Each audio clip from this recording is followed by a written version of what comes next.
does she go from hard-edged cop and AG into now someone raising money to bail out looters?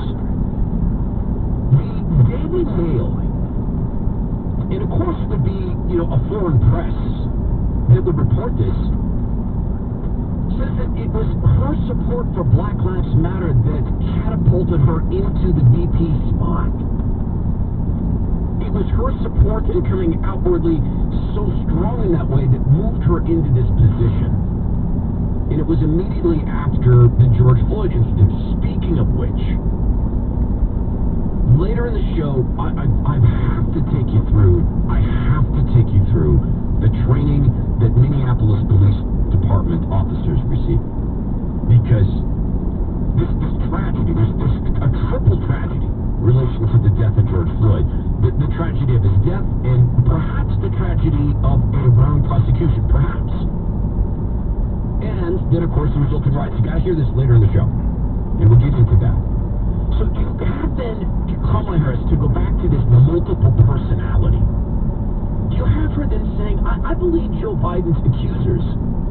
You have her saying, Joe Biden's a racist. You have her saying these things, and then all these months later, she now backs off from this. Again, if I were the Biden family, I'd be looking at someone who is this opportunistic with great worry. Do you think, given these career moves and this malleability, I mean, it seems to me that she has, at least in terms of how she's interacted in public life, she has the moral sustainability of sort of a puddle of water. It will find the level it needs to go. As far as the Biden family, Joe Biden, I would make sure that Kamala doesn't spend a lot of time with Joe. And I'm not overstating it somewhat, am I? Because a career path built upon this sort of almost psychopathic opportunism. I mean, maybe that says something about our political process and how we select political leaders.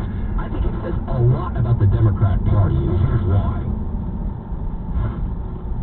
CNN reports that Joe Biden picked Kamala Harris as a VP for if and when he decides to step aside. No one who has observed his cognitive decline seriously thinks he can serve 4 years or maybe even a year as President of the United States.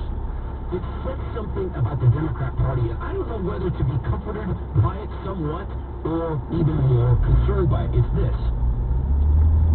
Kamala Harris is willing to be any and all things necessary to achieve whatever the Democrat machine wants.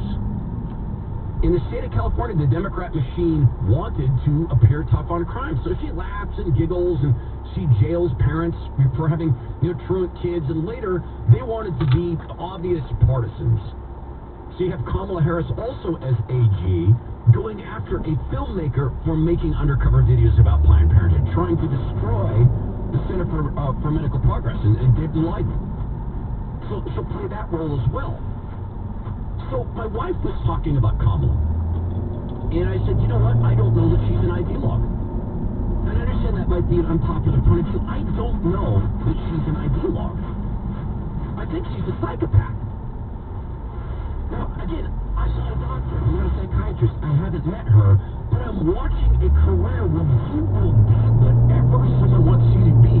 That's all fine and well if you're an actor or an entertainer. It's all fine and well. There are radio hosts who put on a show that when I was a young host, I put on shows. I don't do that anymore. That's just who I am. I'm just a little louder. I'm just uniquely private. I'm just not this way. Same views, same way of expressing myself, but the volume goes down because I want to hear you. So Kamala Harris not being an ideologue, but willing to be water. Does that comfort us? I'll tell you why it doesn't comfort me.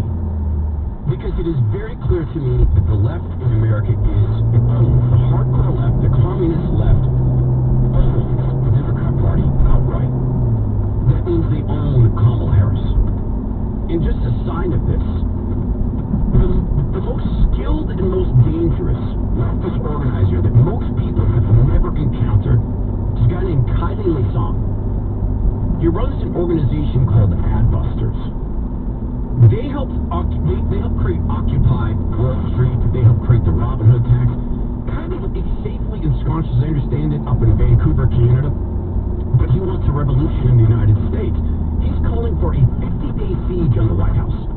He wants people parked outside the White House in this 50-day siege. We've seen the violence. We've seen the attempts to burn down a church, partially successful. We've seen the pulling down of monuments. We know that the leftist momentum can carry them from pulling down monuments to pulling down people. And here's my question about Kamala Harris. All this malleability, all this morality as water. Do you think you control the people in the streets? Or has your party built a monster they thought they could control? Because you know what? That's axiomatic. Believing you built a monster you can control. Love to get from you how the president and the vice president should handle Kamala Harris. 800-282-22. It's Todd Herman in for Rush Limbaugh on the EIB Network. The Rush Limbaugh Show app. It's on the cutting edge of digital evolution. We have added push notifications to the app. You'll get a push notification, you tap on that, and bam! You are taken right to the beginning of the program. Download it free at the App Store or Google Play. And upgrade to Rush 24/7 for full membership.